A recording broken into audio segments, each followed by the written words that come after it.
할렐루야. 아멘. 우리의 구주 되시는 예수님께서 부활하셨습니다. 아멘. 아멘. 여러분들 오늘 우리가 이제 2025년 이 부활주의를 맞이해서 이렇게 예배를 하게 됩니다. 여러분들에게는 예수님께서 부활하셨습니다. 이 말이 어떻게 들리십니까? 어떻게 들리세요? 네.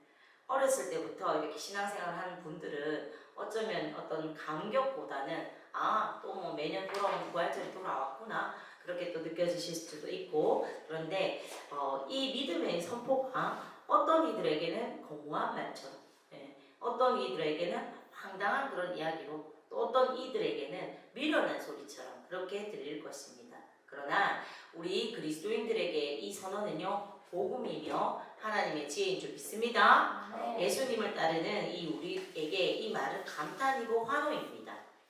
예수님께서 부활하셨습니다. 진실로 부활하셨습니다. 이 초대교회 성도들은요, 많은 일 박해를 받던 시절 카타콤, 즉 지하 공동묘지에서 그렇게 모여서 예배를 드리러 모을 때마다 이렇게 서로를 격려하곤 했습니다. 이들은요, 만날 때마다 이 인사를 제일 먼저 나누었어요. 그들이 항상 자랑스럽게 그리고 힘차게 외쳤던 말이 뭐라고요? 바로 예수님께서 부활하셨습니다. 진실로 부활하셨습니다. 라는 이런 인사였던 것입니다. 이 부활에 이 신앙이 있었기에 그들은요, 당당히 박해에 맞설 수 있었고 환난과 핍박을 견딜 수가 있었습니다. 지금도 이 인사는요, 동방교회를 비롯한 여러 교회의 부활절 전통에도 남아있어요. 이처럼 이 부활신앙은 기독교인들이 믿고 따르는 가장 중요한 신앙의 그런 내용이고 교리입니다. 사도 바울은요, 이 부활신앙을 복음이라고 말을 합니다. 고린도전서 15장의 말씀입니다. 형제들아, 내가 너희에게 전한 복음을 너희에게 알게 하노니 이는 너희가 받은 것이요 또 그 가운데 선 것이라. 내가 받은 것을 먼저 너희에게 전하였노니 이는 성경대로 그리스도께서 우리 죄를 위하여 죽으시고 장사 지낸 바 되셨다가 성경대로 사흘 만에 다시 살아나사 게바에게 보이시고 후에 12제자에게와. 여러분, 복음이란 무엇입니까? 사도 바울이 증거한 것처럼 예수께서 죽으셨다가 다시 살아나신 것, 이것이야말로 진정한 복음입니다. 그렇다면 어째서 이것이 복음이 될 수가 있습니까?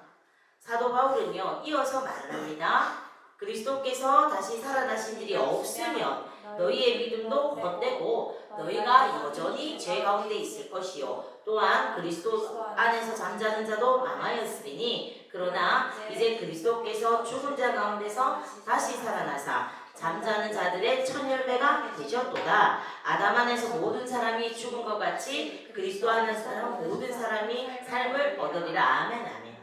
이 부활의 소식이 우리에게 복음인 이유는요, 부활만이 이미 죽은 사람들, 그리고 죽을 사람들, 또 죽음을 두려워하는 사람들에게 던져진 유일한 희망의 빛이기 때문입니다.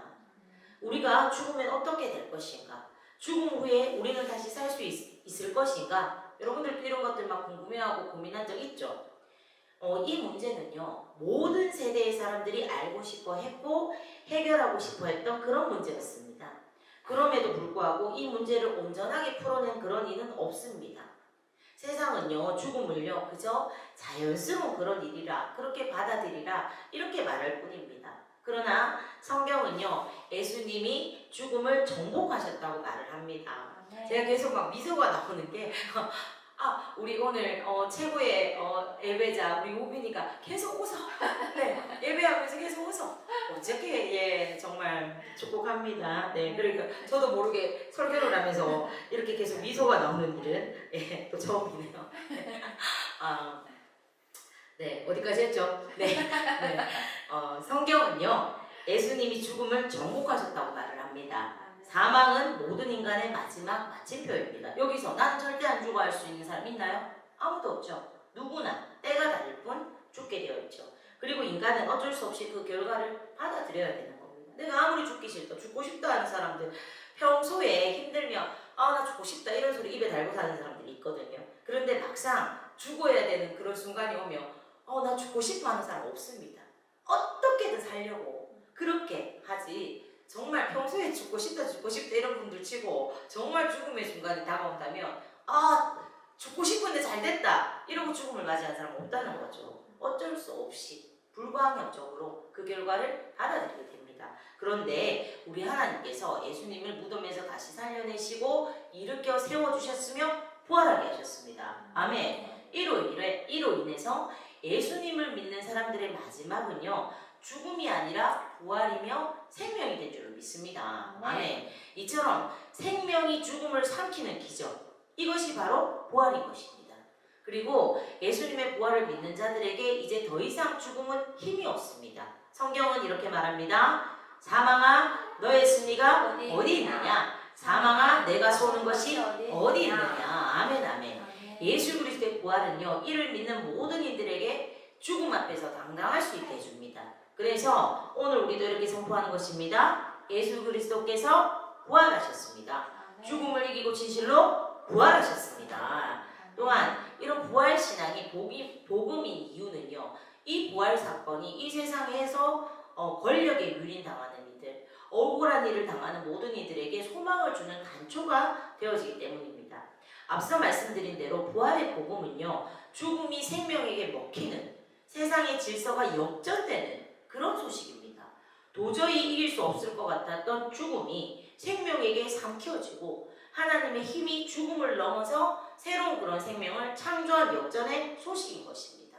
이처럼 예수님의 부활은요, 타락한 세상의 힘과 질서를 거스르는 그런 어떤 도전이자 이를 응징한 그런 사건입니다. 그러므로 주님의 부활은요, 우리에게 이 세상의 질서가 아닌 새로운 질서가 세워졌음을 알려주는 신호입니다.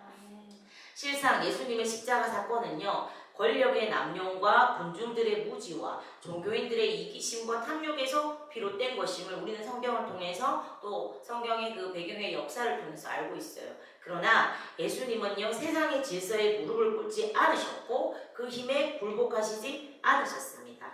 역사상 권력의 남용으로 희생당했던 사람들이 얼마나 많았습니까? 무죄한 이들에게 살해를 당하고 모욕을 당하는 사람들이 얼마나 많이 있습니까? 얼마나 많은 사람들이 종교적, 경제적, 또한 정치적, 문화적 그런 이유로 또 자신과 조금 다르다는 그런 이유로 죽임을 당했습니까? 지금도 우리는요, 여전히 세상 질서 속에서 때로는 억울함을 당하고 때로는 괴로움을 겪기도 합니다. 여전히 어떤 이들은 악의 세력에 힘없이 무너지죠. 어떤 이들은요, 두려움 속에서 살아갑니다. 그러나 예수 그리스도의 부활은요, 이러한 악한 세상의 질서와 사단의 세력이 결국 성공하지 못함을 증명하는 그런 사건입니다. 부활은요, 이런 잘못된 것, 정의롭지 못한 것들이 마지막에는 부끄럽게 다 드러날 것이고 심판받을 것을 선포하는 그런 사건입니다. 또한 예수 그리스도의 그 부활은요, 악한 세상이 사람들을 아무리 억울하게 죽이거나 힘들게 해도 하나님께서 그들을 다시 살려내신다는 것을 보여주는 증거입니다. 또한 예수 그리스도의 부활은요, 하나님께서 그들을 다시 살려낼 것에 대한 그런 하나님의 의지를 드러낸 그런 사건인 것이죠. 이 부활 신앙은요, 역경을 감수하는 그런 신앙이고 역전을 기대하는 신앙입니다. 어떤 순간에도 절망하거나 괴로워하거나 두려워하는 것에 함몰되지 않는 그런 신앙입니다. 죽음 앞에서조차도 두려워하지 않습니다. 이것이 우리가 믿는 생명의 부활입니다. 아멘. 오늘 우리는요, 바로 이러한 믿음을 가지고 예수님의 부활에 대해서 살펴보기를 원하는 것입니다. 첫째, 예수님의 십자가 죽음과 부활은요, 역사 속에서 일어난 실제적인 사건입니다. 이것을 믿으십니까? 아멘. 앞서 살펴보았던 예수 그리스도의 부활 사건은요, 신약 성경 전반에 걸쳐 핵심적인 메시지입니다. 특히 사복음서와 사도행전, 로마서, 고린도전서 등에서는요, 예수 그리스도의 이 부활 사건을 자세하게 기록을 하고 있죠. 이를 기록하고 증거한 마태, 마가, 누가, 요한, 베드로, 바울, 이들은요, 저술가들이라기보다는요, 보고자, 곧 기자들입니다. 이 기록자들은 자신들이 본 대로 또 들은 대로 예수 그리스도의 그 부활 사건을 그대로 기록을 했어요. 이처럼 부활은 역사적인 사건이고 실제적인 사건이고 참된 사건이었습니다. 예수 그리스도의 십자가의 그 죽음과 부활 사건은요, 인류 역사의 최대의 사건인 것입니다. 또한 하나님이 죄인들을 구속하기 위한 구속의 클라이막스입니다. 이것이 복음이고 이것이 기독교의 본질이에요. 예수 그리스도께서 부활하신 것은요, 하나님으로부터 비롯이 된 것이며 하나님의 구원 역사의 계획대로 이루어졌던 것입니다. 그래서 오늘의 본문 저자인 예수님의 또한 수제자 베드로는요, 설교 중에 하나님께서 그를 사망의 고통에서 풀어 살리셨으니 이는 그가 사망에 매여 있을 수 없었습니다 라고 담대히 선포를 했습니다. 하나님을 믿지 않는 무신론적인 그런 세계관을 가진 자들이나 하나님께서 예수 그리스도를 사망에 매여 있게 하실 수 없었듯이 우리 사모님이 잠든 자들을 그대로 잠들게 할 수 없어서 열심히 막 깨우고 있어요. 예. 깰지어다. 네. 하나님을 믿지 않는 무신론적인 그런 세계관을 가진 자들이나 과학주의, 인본주의, 유물주의 이런 사상을 가지고 있는 사람들은요, 예수 그리스도의 하나님 되심을 믿지 않습니다. 대개 그들은요, 모두가 종교다원주의자들입니다. 그들은 예수 그리스도를 하나님의 아들로 믿지 않기 때문에 예수 그리스도의 부활을 깨달을 수가 있다 없다? 없다.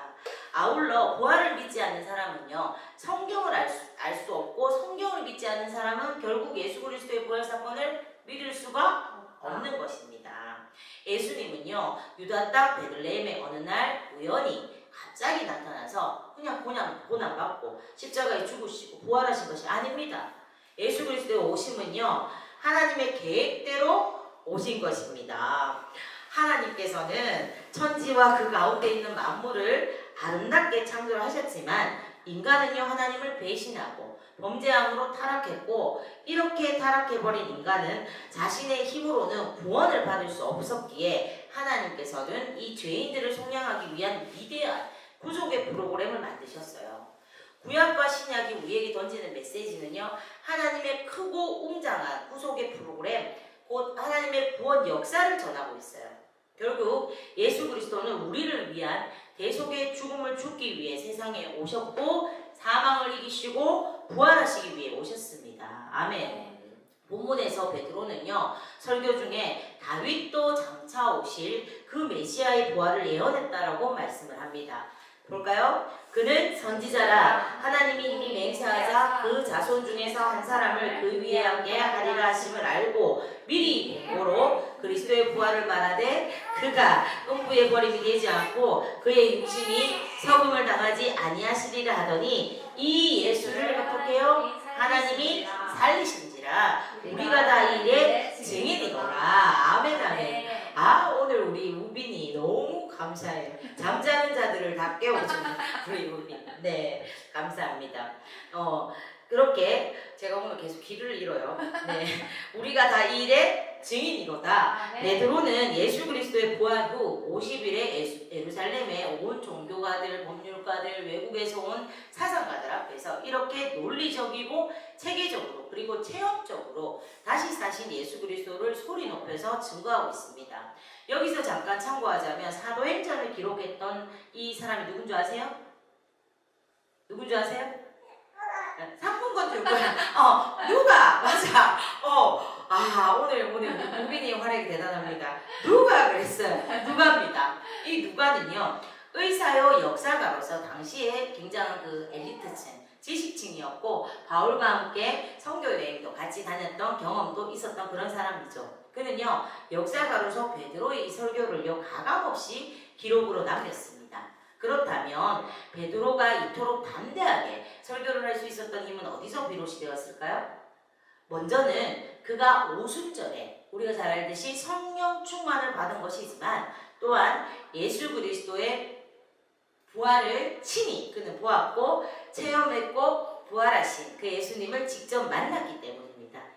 만일 그가 증거한 예수 그리스도의 부활이 사실이 아니었다면 그는 거짓말쟁이로 몰려서 수많은 군중에게 돌을 맞아서 그 자리에 죽었을 것입니다.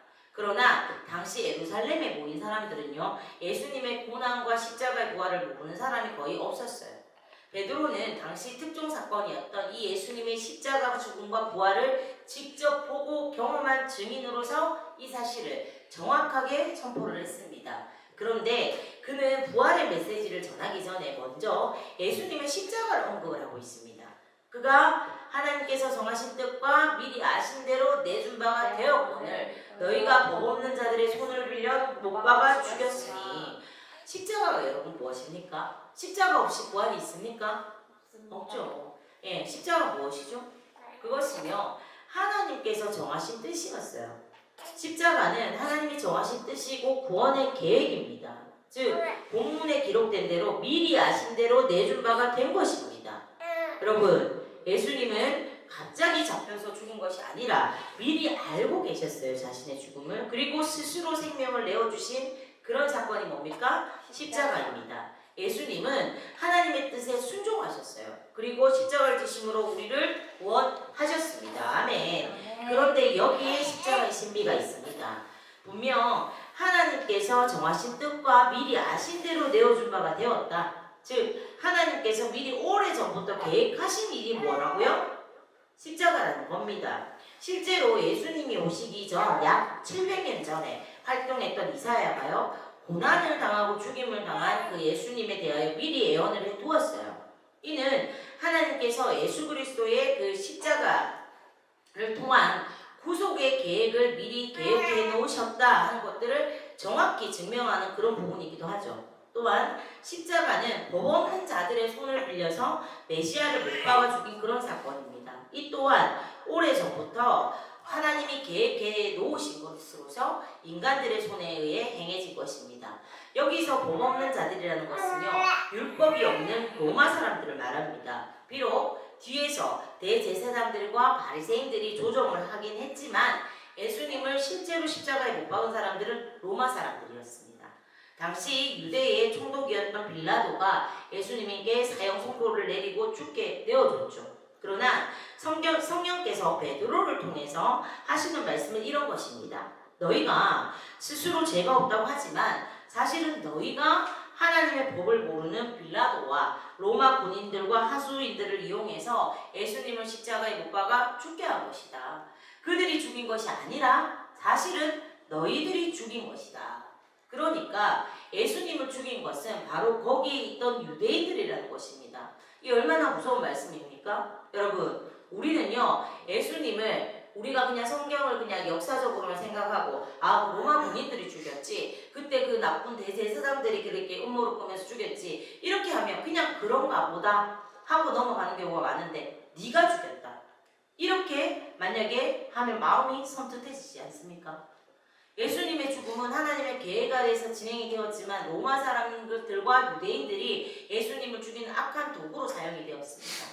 그래서 베드로는요, 너희가 십자가에 못 박은 이 예수를 하나님이 주와 그리스도가 되게 하셨느니라 라고 그들의 완악함을 강력히 고발함과 동시에 예수님이 주와 그리스도가 되심을 선포했습니다. 그리고요, 너희가 회개하여 각각 예수 그리스도의 이름으로 세례를 받고 죄사함을 받으라. 그리하면 어떻게 해요? 성령의 선물을 받으리니 라고 이 구원의 복음을 선포했습니다.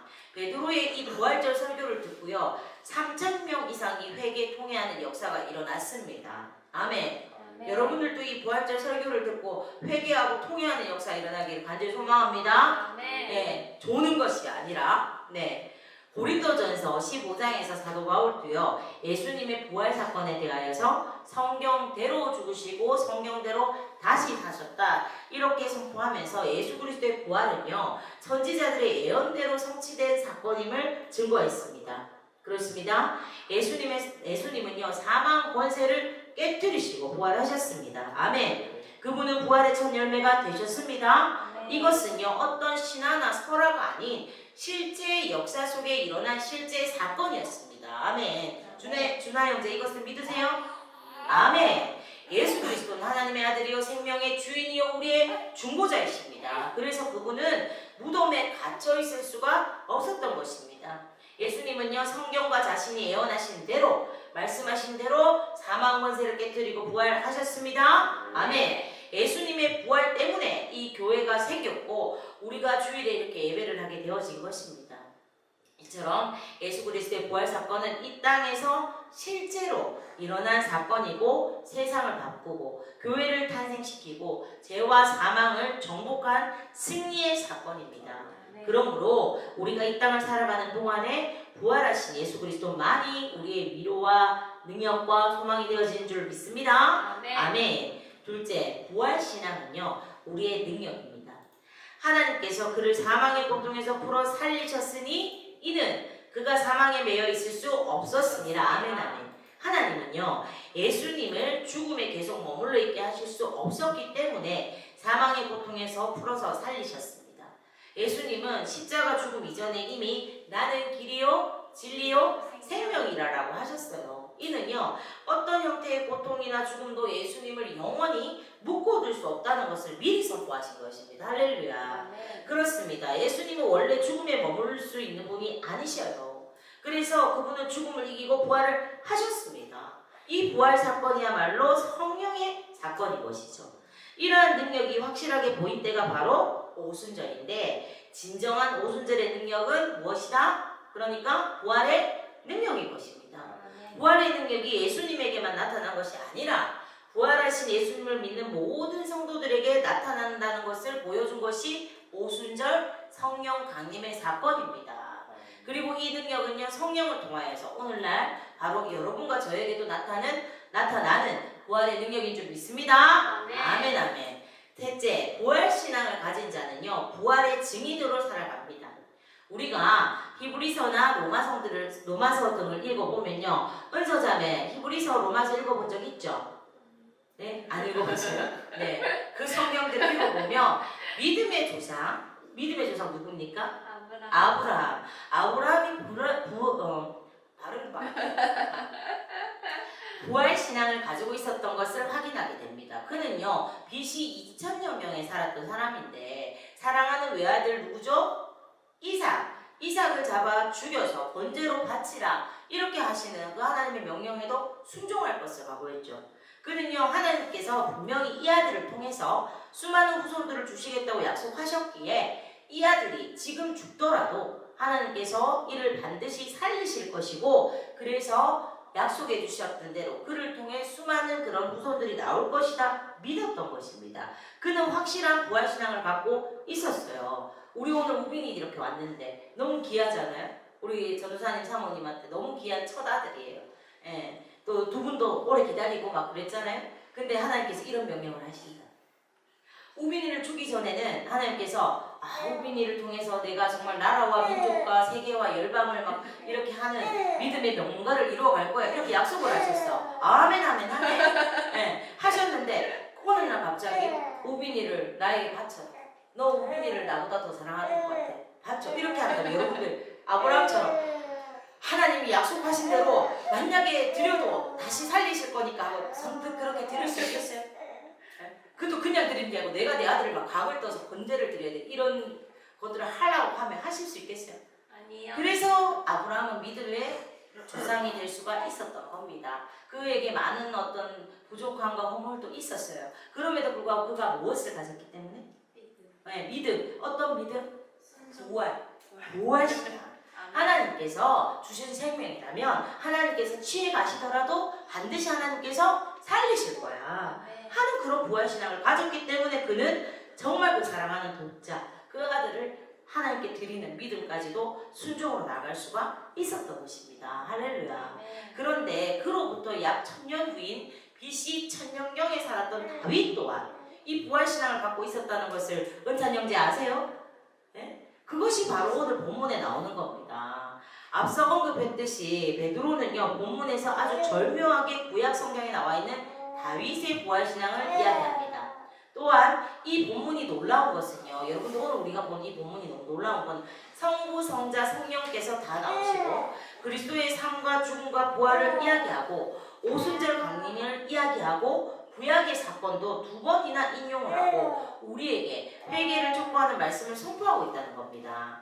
이런 것은요, 베드로의 그런 개인적인 능력에서 나올 수 있는 메시지가 아니었습니다.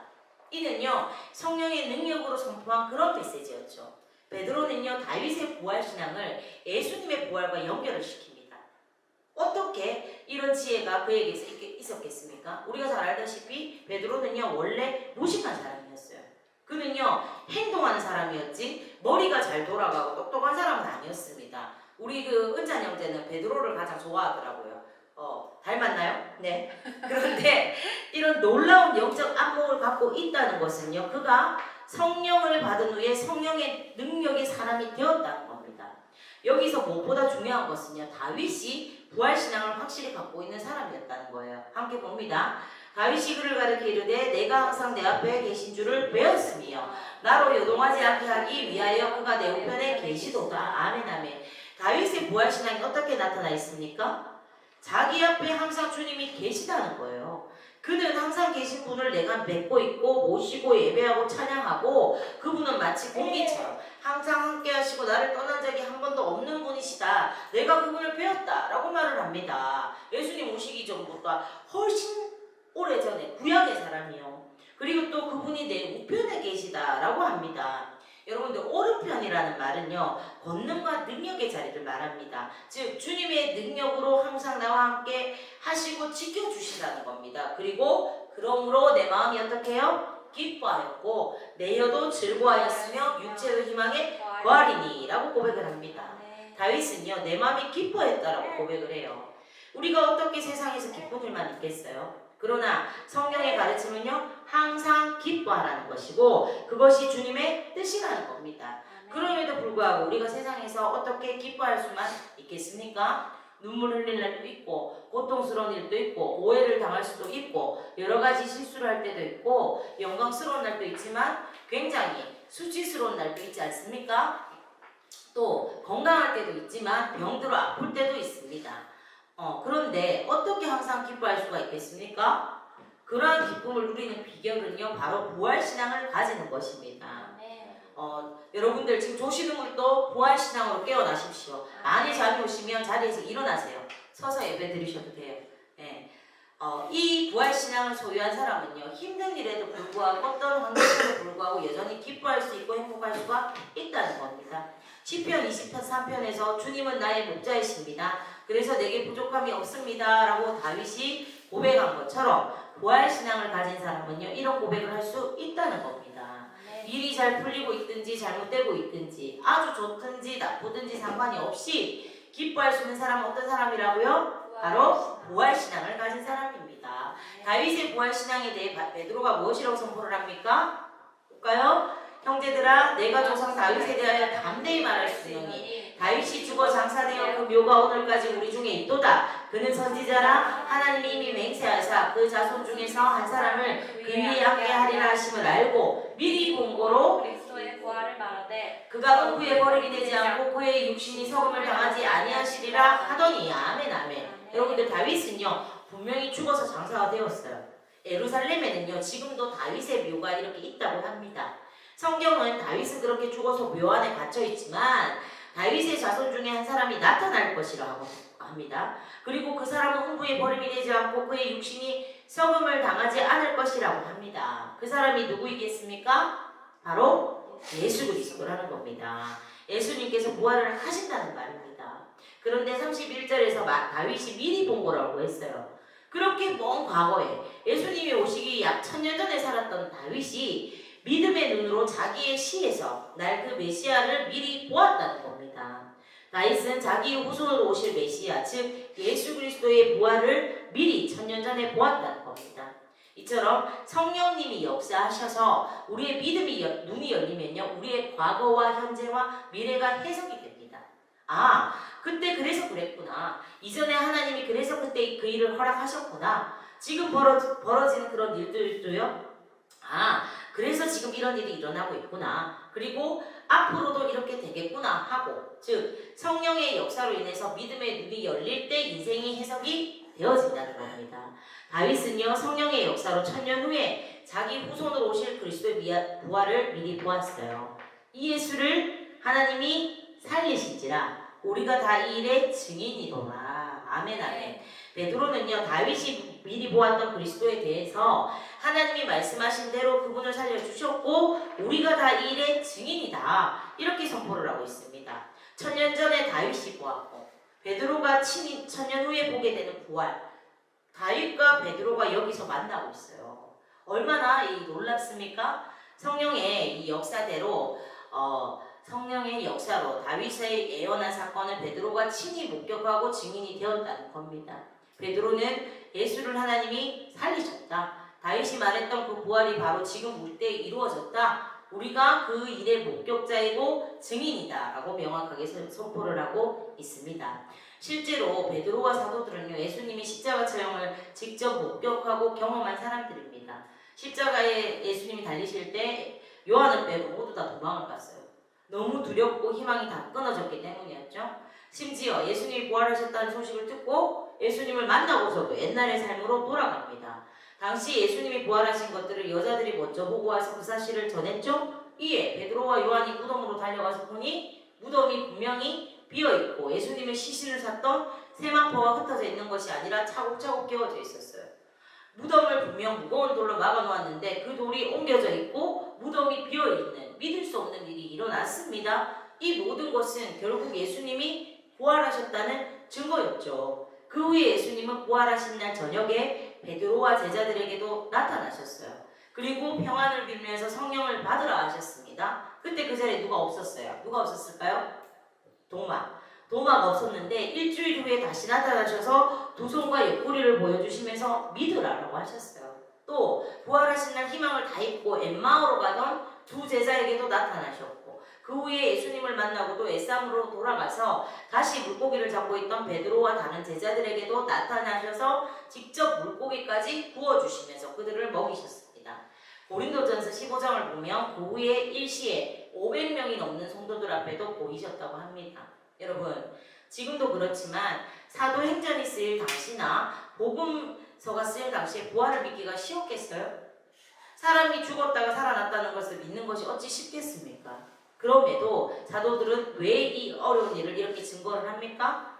그들은 담대하게 선포하고 전할 수밖에 없었습니다. 왜냐하면 그것이 사실이었기 때문입니다. 아멘.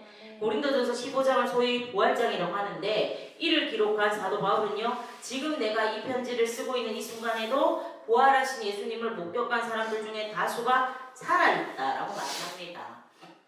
부활은 이 사실이고 거짓이었다면, 사실이 아니고 거짓이었다면 그런 편지를 어떻게 쓰겠습니까? 사람이 죽었다 살아났다는 거짓말을 누가 믿겠습니까? 그런데 그렇게 믿기 어려운 것을 증거할 수밖에 없었어요. 왜냐하면 사실이기 때문입니다. 계속 강조하듯이 베드로와 다른 사도들은 예수님의 부활을 목격했습니다. 그리고 그들이 목격한 부활은 놀랍게도 다윗이 1000년 전에 미리 내다본 그 부활과 같다는 것입니다. 다윗이 보았던 그 부활의 감격과 기쁨과 능력과 승리가 어디에 있나 했는데 예수님이 부활하시면서 그 능력을 알게 되고 그 능력이 나타나기 시작한 것입니다. 아멘. 그렇다면 언제부터 그 능력이 나타나기 시작했습니까? 앞서 말했죠? 바로 오순절 성령 강림 때부터예요. 여러분, 성령을 받으면서부터 부활의 능력이 이들을 사로잡고 이들을 통해서 그 능력이 나타나기 시작했던 것입니다. 아멘. 그러므로 우리가 지금 이 부활절을 통해서 다시 한번 기억해야 되는 것은요, 정말 삼위일체 하나님이 정말 모두 등장하시는 그 오순절 성령 강림 사건을 통해서 또한 이를 통해서 부활의 능력이 나타나기 시작했죠. 이것이 지금 오늘 우리에게도 역사하시는 동일한 성령이라는 겁니다. 아멘. 여러분들, 부활은 오래전에 일어난 일이 아니라 오늘 지금 일어나는 사건이고 남들의 사건이 아니라 바로 나의 사건입니다. 할렐루야. 그렇습니다. 부활의 능력과 기쁨과 승리와 축복은 성령을 받으며 경험하게 되는 겁니다. 다윗은요, 그런 사실을 이렇게 설명하죠. 다윗은 하늘에 올라가지 못하였으나 친히 말하여 이르되 주께서 내 주에게 말씀하시기를 내가 내 원수로 내 발등상이 되게 하기까지 너는 내 우편에 앉아 있으라 하셨도다 하였으니. 아멘. 이것은요, 시편 110편 1절에도 나오는 말씀입니다.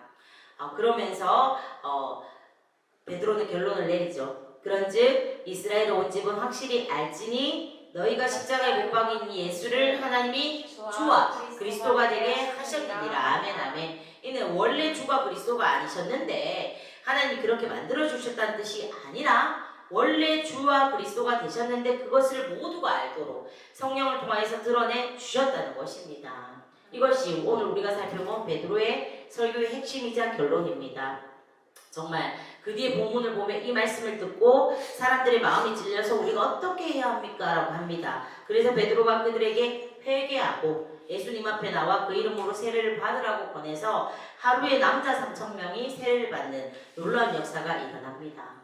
베드로를 비롯해서 사도들이 전한 메시지는요, 그냥 예수 믿고 복 받아라, 예수 믿고 천국 가라, 이런 내용이 아니라 예수 그리스도는 우리의 주님이시며 그분은 부활하셨다. 지금도 살아계시다. 그분은 부활의 우리가 그분의 부활의 증인이다. 이렇게 선포했습니다. 그렇습니다. 베드로가 유대인들에게 전해주었던 이 긴 설교의 핵심은요, 바로 하나님께서 유대인들이 십자가에 못 박아 죽인 그 예수님을 주와 그리스도가 되게 하셨다는 것입니다. 아멘 아멘. 정말 사랑하는 여러분, 오늘 이 베드로가 전한 설교야말로 인류의 역사상 가장 중요한 메시지를 담고 있어요. 십자가에 달려 죽으신 예수님께서 부활하셨고 승천하셨으며 그분은 지금도 하나님 우편에 앉아 계십니다. 예수님은 곧 하나님이시며 그분은 만물의 주인이시며 우리를 죄로부터 구원하시는 구세주 그리스도가 되십니다. 우리는 이 예수님이 누구신지를 분명히 알고 믿어야 돼요. 날마다 예수님의 주 되심, 그리스도 되심을 우리가 묵상하며 그분을 찬양하고 섬기면서 살아가야 될 줄 믿습니다. 또한 날마다 우리의 주가 되시고 구원자가 되시는 그분, 예수 그리스도께서 온 세상과 인류의 구주가 되심을 선포하면서 생명의 부활의 증인으로 살아가야 될 줄 믿습니다. 저와 여러분이 참으로 부활신앙을 굳게 붙잡고 부활의 증인으로 살아가면서 생명의 복음을 땅끝까지 전하는 착하고 충성된 주님의 제자들이 되시기를 주님의 이름으로 축복합니다. 아멘. 우리 이 시간 들은 말씀